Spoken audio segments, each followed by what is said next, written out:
confortablement installé, tu vas simplement fermer les yeux tranquillement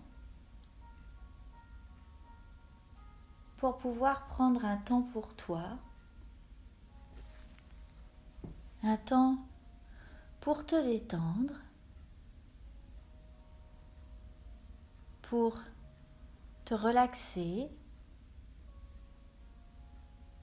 et pour te relâcher.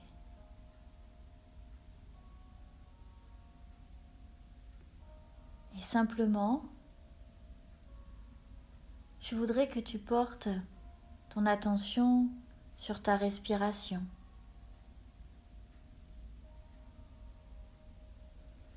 Que tu observes la façon dont tu respires.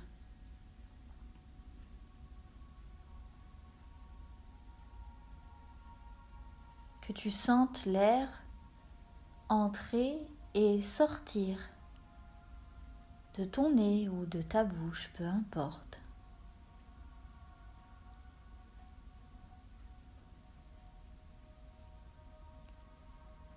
Et je voudrais simplement, pendant quelques instants, que tu te concentres vraiment sur l'air qui rentre et qui sort de ton nez.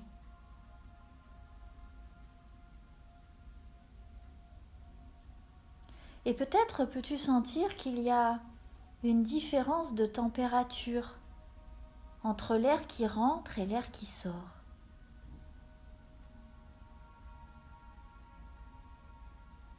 Je pense que tu peux sentir que l'air qui rentre dans ton nez est un petit peu plus frais que celui qui rentre, que celui qui sort.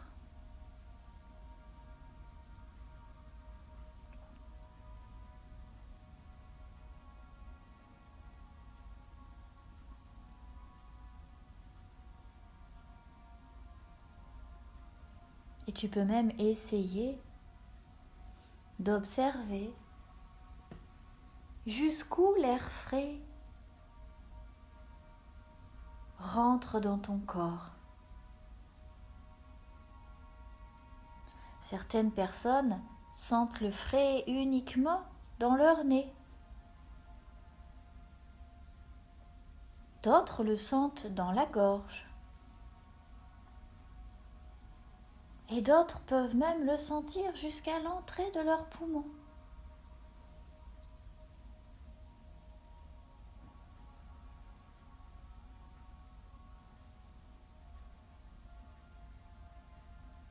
Alors simplement, je veux que tu essayes de sentir cette sensation de fraîcheur la plus loin en toi.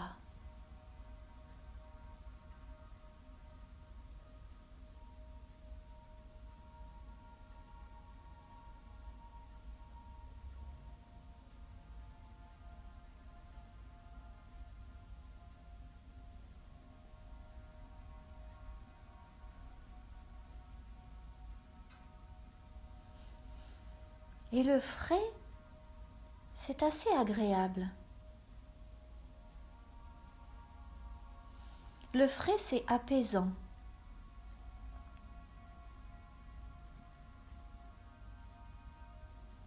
Le frais, ça relaxe. Ça détend. Ça soulage même.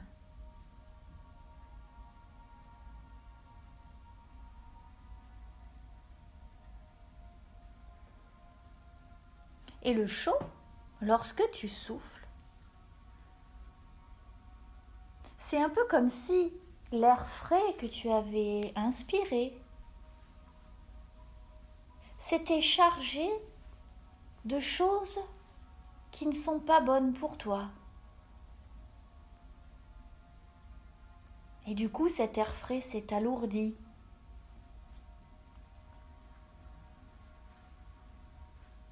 Un peu comme si, quand tu soufflais,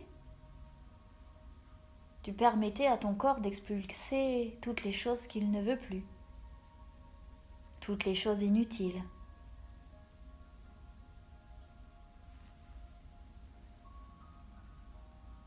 Et quand tu souffles, tu peux sentir que ton corps s'abaisse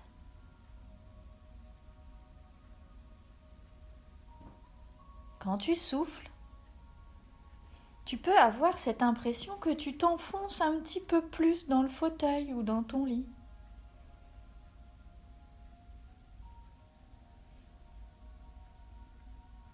Comme si ton corps devenait plus lourd, comme engourdi.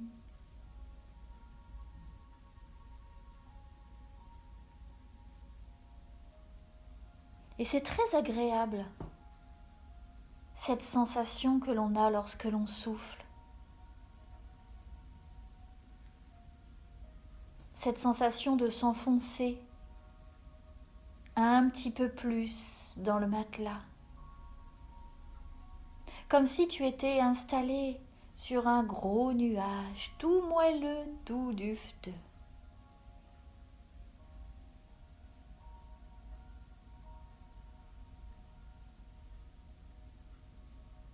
Très agréable.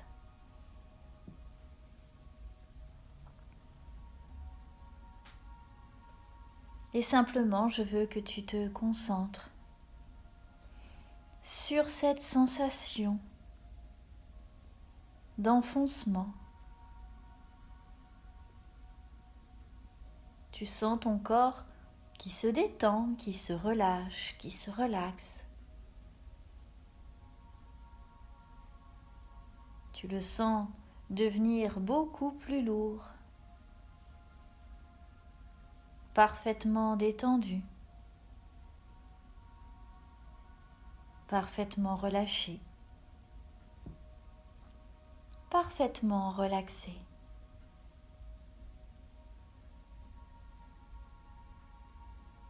Et à chaque respiration, ton corps va continuer à se détendre tout seul. Toi, tu n'as plus rien à faire, si ce n'est simplement respirer tranquillement,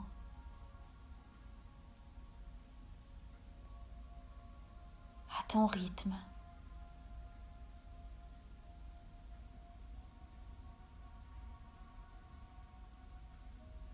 Et pendant que ton corps respire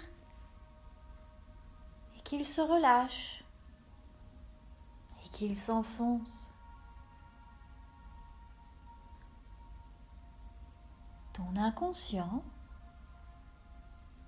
cette partie de toi qui est cachée, va pouvoir remonter à la surface,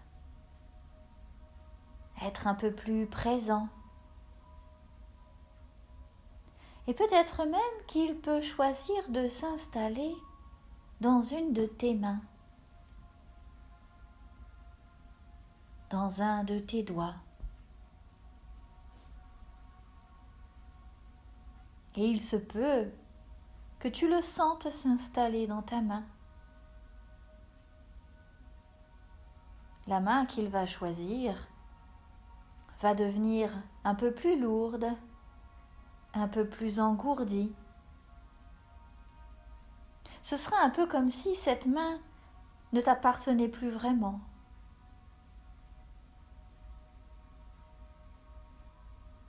Une sensation d'ailleurs assez agréable, un peu comme si ta main était dans du coton. C'est très agréable le coton. C'est doux, c'est délicat. Alors quand ton inconscient aura choisi dans quelle main il veut s'installer, alors il commencera à provoquer des mouvements spontanés. Peut-être qu'il y aura un doigt qui va tressailler, tressauter. Des petits mouvements involontaires que tu ne contrôles pas.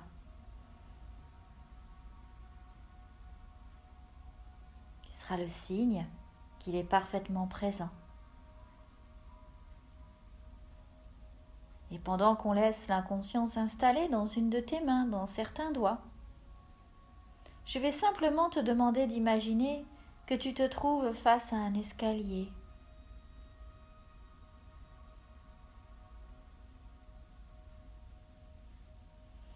Et dans quelques instants, tu vas descendre cet escalier. une marche après l'autre, comme pour rentrer encore un peu plus profondément à l'intérieur de toi, pour pouvoir rentrer plus facilement en communication avec toutes tes parties internes. Et je ne sais pas combien de marches tu vas descendre. Autant qu'il en faut pour que tu puisses arriver dans cet état d'hypnose qui est le plus adapté pour toi. Et quand tu auras descendu suffisamment de marches, ton inconscient se manifestera en bougeant spontanément un doigt. Et toi, tu n'as rien à faire d'autre qu'à descendre une marche après l'autre, jusqu'à ce qu'il n'y ait plus aucune marche et que tu te retrouves dans un endroit agréable.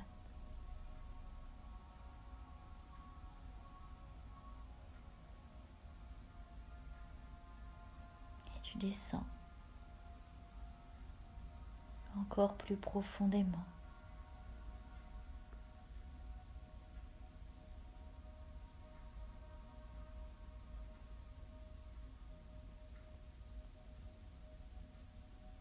Une marche à la fois, jusqu'à ce que ton inconscient fasse signe.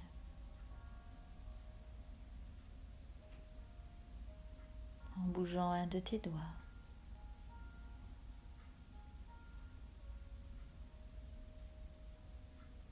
Tranquillement.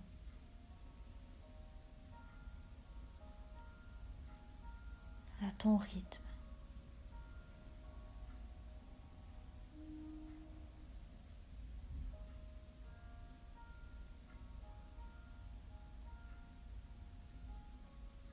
Parfait. Te voilà maintenant arrivé dans un endroit merveilleux. Un endroit que tu aimes particulièrement. C'est peut-être un endroit que tu connais, où tu aimes aller, ou c'est alors peut-être un endroit complètement imaginé. Et peu importe que ce soit l'un ou l'autre, le principal c'est que dans cet endroit tu te sentes parfaitement bien, que tu te sentes en sécurité, parfaitement protégé.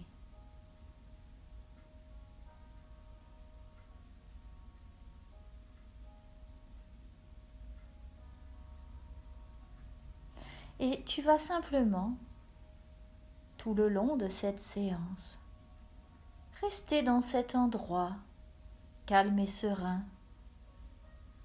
Et tu n'auras rien d'autre à faire que de t'y sentir bien. Pendant que ma voix résonne dans ta tête, ma voix qui prononce des mots qui forment des phrases, et des phrases qui vont jusqu'à tes oreilles. Et ce qui est formidable, c'est que tu n'es pas obligé de m'écouter pour m'entendre.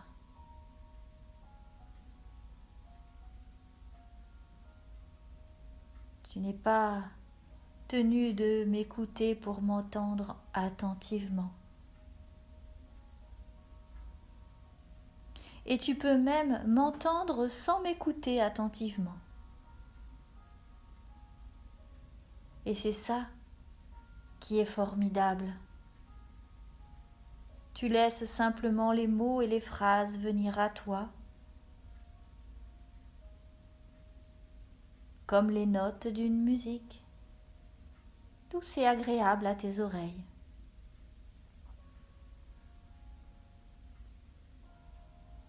Et si tu es dans cet endroit précis aujourd'hui, c'est pour une bonne raison. Il y a quelques semaines, tu as pris une décision importante. Tu as décidé qu'il était temps. de commencer à arrêter d'avoir des fuites et de faire pipi au lit. Tu as déjà obtenu un très bon résultat la journée. Et rien que pour ça, tu peux être tellement fier de toi. Et maintenant, aujourd'hui, tu veux obtenir ce même résultat la nuit. Tu voudrais pouvoir te réveiller le matin dans des draps parfaitement secs et te réjouir de cette sensation agréable de ne pas avoir mouillé ton lit. Et pour cela, il y a quelque chose de très efficace que tu peux faire.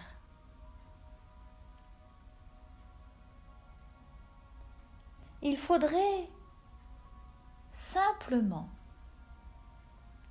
que tu rétablisses la communication entre ton cerveau et ta vessie. Car c'est le cerveau qui dit à la vessie quand elle peut se vider. La journée, ta vessie est parfaitement fermée. Et lorsque tu sens qu'elle est pleine, alors ton cerveau te dit d'aller aux toilettes. Et il dit également à la vessie que c'est le moment d'ouvrir les vannes pour que le pipi sorte. Et si tu es en cours, à l'école, et que tu ne peux pas aller faire pipi, ton cerveau va demander à ta vessie de rester parfaitement fermée jusqu'à ce que tu puisses aller aux toilettes. Et c'est ce qui se passe le jour. Le jour, tout fonctionne parfaitement bien. La vessie entend le message de ton cerveau et elle lui obéit. Oui, mais voilà. La nuit, il y a comme un problème de communication entre ton cerveau et ta vessie. C'est un peu comme si ta vessie n'entendait pas les messages de ton cerveau. Un peu comme si ton cerveau ne parlait pas assez fort. Alors, il va falloir que tu fasses quelque chose pour que ta vessie entende de nouveau ton cerveau. Car la nuit, c'est comme le jour. Quand ta vessie est pleine, la vessie envoie un signal à ton cerveau pour lui indiquer qu'il est temps d'aller vidanger. Et là, ton cerveau a deux solutions. La première, c'est de se dire qu'effectivement, il faut aller vider la vessie. Et alors, il va te réveiller pour que tu puisses aller aux toilettes et que la vessie puisse se vider. Ou alors, il peut faire le choix de dire à la vessie de rester parfaitement fermée jusqu'au lendemain matin, où là, tu pourras aller aux toilettes.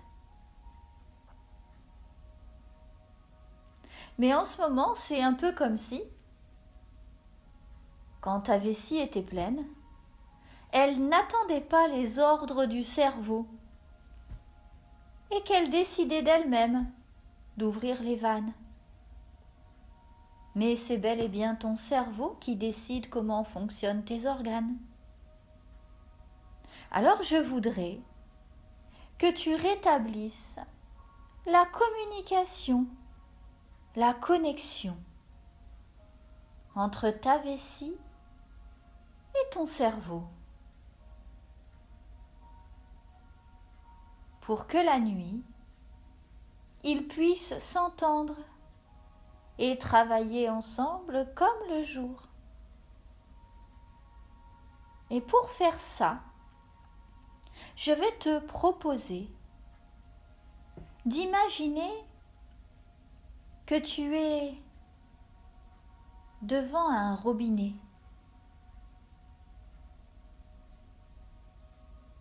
Un robinet ouvert où l'eau coule. Un peu comme coule ta vessie quand elle est pleine. Si tu veux empêcher l'eau de couler, tu vas simplement fermer le robinet.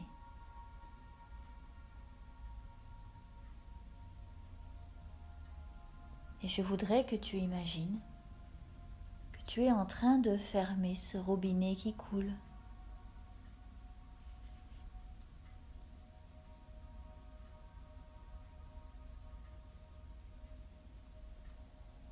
Et c'est bien ton cerveau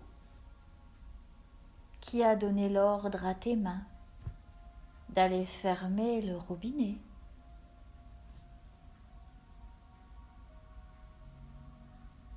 Et si tu décides de le rouvrir, c'est bien ton cerveau qui va donner l'ordre à tes mains d'aller le rouvrir.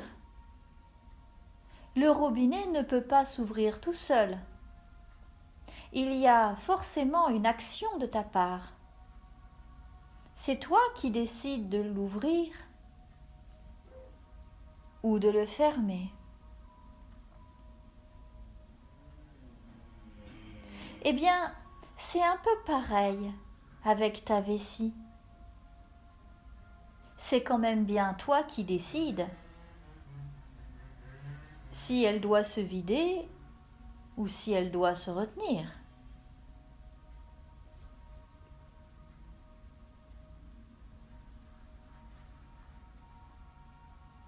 Alors je voudrais que pendant quelques instants, tu entraînes ton cerveau et cette partie profonde de toi à ouvrir et fermer ce robinet. À plusieurs reprises, tu l'ouvres pour laisser s'écouler l'eau et tu le fermes. Et tu fais ça plusieurs fois pendant quelques secondes.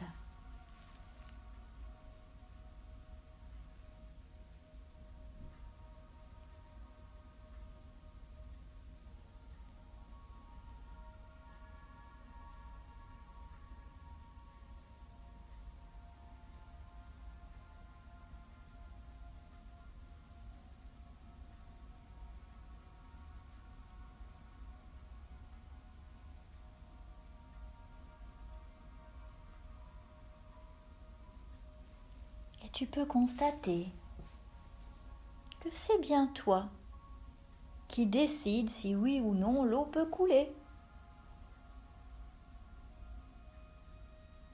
Alors, à partir de maintenant, tu vas faire exactement pareil avec ta vessie. C'est toi qui vas décider si elle doit se vider ou non.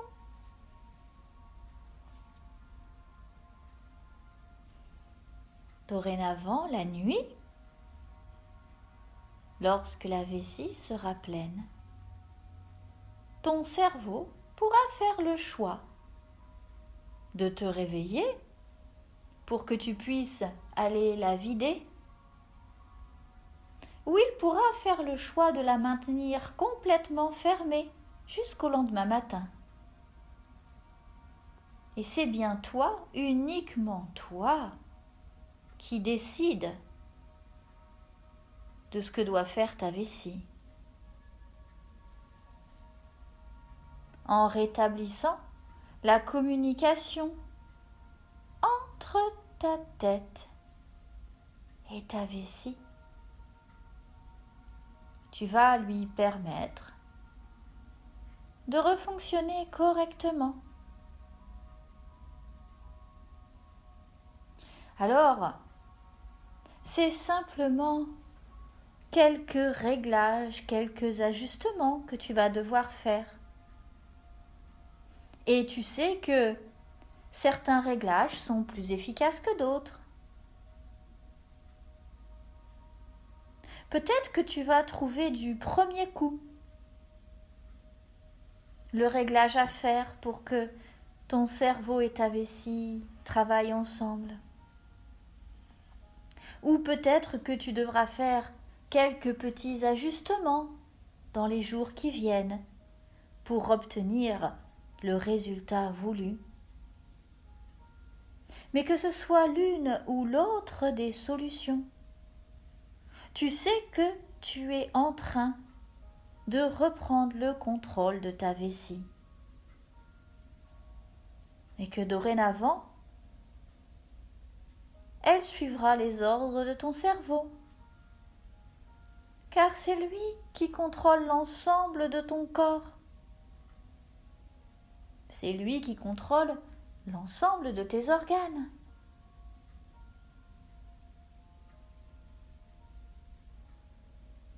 Et tu verras qu'une fois le bon réglage trouvé et installé, le matin, ou quand tu te réveilleras, ton lit sera parfaitement sec. Et je voudrais que tu t'imagines dans quelques jours te réveiller dans ce drap tout propre, sec et agréable. Et j'aimerais que tu ressentes la joie et la fierté d'avoir réussi à rétablir la connexion entre ton cerveau et ta vessie. Et je voudrais que tu te projettes devant ton calendrier et que tu vois tous ces jours où tu as mis de la couleur, tous ces jours où ton lit était sec.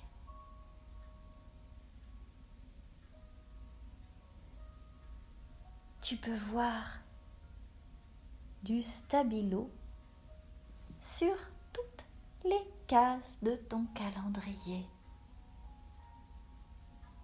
Et ça c'est formidable. Alors, comme tu le vois, il s'agit de faire quelques réglages, quelques ajustements pour que tu puisses retrouver une vie normale et pouvoir enfin aller dormir chez tes grands-parents, chez d'autres personnes et te sentir grande, libre et sereine. Et ça fait du bien. Tu peux déjà être fier du travail que tu as accompli jusqu'à aujourd'hui. Et tu sais maintenant qu'il reste simplement quelques petits ajustements à faire pour obtenir le même résultat la nuit. Oui, sûrement que la nuit, ton cerveau dort un peu plus profondément et qu'il n'entend pas l'alerte de ta vessie. Ou peut-être que la nuit, ta vessie dort tellement profondément qu'elle oublie de demander au cerveau si elle peut se vider ou pas. Alors tu vas simplement rétablir la connexion Et avant de te coucher le soir, tu te répéteras dans la tête: je demande à mon cerveau d'entendre ma vessie. Et je demande à ma vessie de parler plus fort afin que mon cerveau entende. Je demande à ce que la communication entre ma vessie et mon cerveau soit rétablie, afin que je puisse passer une bonne nuit et me réveiller dans des draps complètement secs. Je garde le robinet fermé et c'est moi qui décide quand je dois l'ouvrir. Et tu verras très vite les résultats.